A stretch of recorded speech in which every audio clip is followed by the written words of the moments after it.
There's this strange disconnect going on with food. Let me see if I can get my thoughts in order here and explain it right. So, I see a lot of people in the groups where they get their eating under control, they've changed their diet, they're doing great, and they'll have friends or family members looking at the amount of, like, let's say, red meat that they're eating.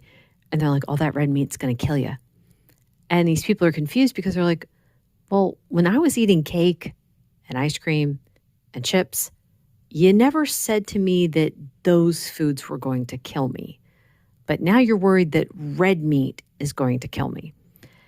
And I think about just taking my own mentality back then, how I was very careful with how much butter I had.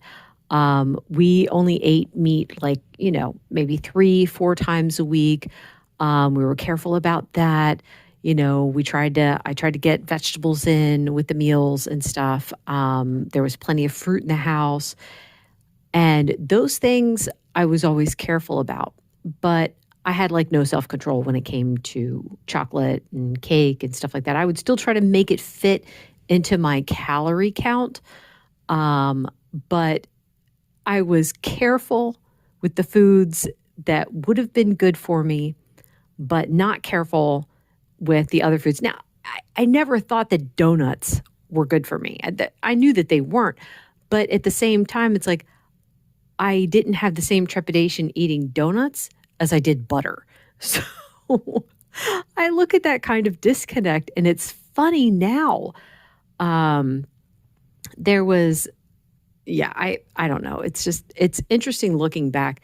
I don't think I've had anyone, well, there was someone who was getting after me about my diet because they thought it was deficient in nutrients. Like when I started cutting vegetables out, but it's like, well, I'm still doing pretty good, and I am not eating hardly any vegetables. So, I think I'm okay.